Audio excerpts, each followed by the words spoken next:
Courage, tolérance, engagement et égalité. Pour Clara Louise Peth, il y a des valeurs fondamentales. Et elle a décidé qu'une partie de son temps et de son énergie serait dédiée à ces valeurs. Parole d'une combattante. Les femmes qui vivent des inégalités ou des discriminations, il faut qu'elles aient du courage d'assumer qui elles sont et aussi d'assumer leur combat. Et pour moi, c'est important le courage. Quand on est femme, on est obligé de se battre. En fait, il faut toujours prouver, alors que les hommes n'ont pas forcément besoin de prouver. Je ne sais pas comment expliquer, mais elles sont tout le temps jugées aussi. Elles sont tout le temps jugées sur leur manière de s'habiller, sur leur manière de parler, sur leur manière de se comporter. Et ça met une pression. Mais à un moment donné, je trouve qu'il faut bousculer ces mœurs-là pour se rendre compte que c'est pas normal. Enfin, pourquoi les femmes auraient plus besoin de prouver alors que elles ont les mêmes capacités que les hommes et que ils sont égaux, quoi.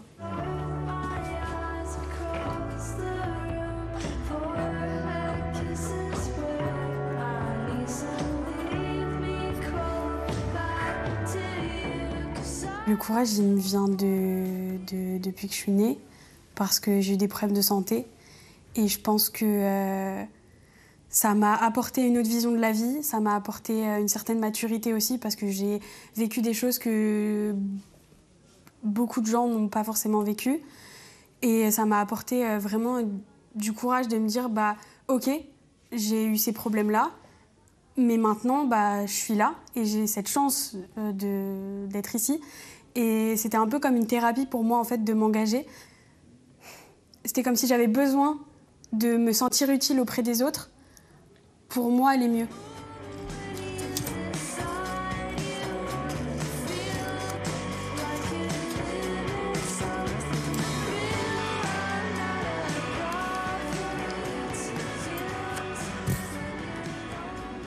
Globalement, je suis vraiment dans tout ce qui est inégalité. Toutes les discriminations, l'injustice, je me bats contre ça. Et les inégalités hommes-femmes, l'homosexualité, le handicap, et surtout le handicap invisible, c'est quelque chose qui me tient beaucoup à cœur. Je pense que dès le collège, j'étais très entourée de personnes qui étaient différentes, même si j'aime pas trop ce mot, parce que pour moi, il faut cultiver sa différence et c'est ce qu'il y a de plus beau. Mais différentes aux yeux des codes de la société et de ce que la société renvoyait. Et tout de suite, ils ont été harcelés, pointés du doigt. Et je trouvais que... je me suis rendu compte très jeune que c'était pas possible, quoi. Et je me suis dit aussi que je pouvais rester dans mon coin et juste me dire « Ah non, ça se fait pas », ou je pouvais agir. Et c'est là où, en fait, le point, c'est le point d'action, quoi. Il faut agir. Et je me dis, par exemple, un exemple tout bête, si Simone Veil s'était pas battue, peut-être qu'on en serait encore là, peut-être pas, je sais pas. Et j'espère qu'il y aurait peut-être une autre femme. Mais je me dis, même si en soi, je me bats pas à l'échelle de Simone Veil, mais il faut agir pour essayer de changer les choses. Même si on change rien, c'est pas grave, on aura essayé.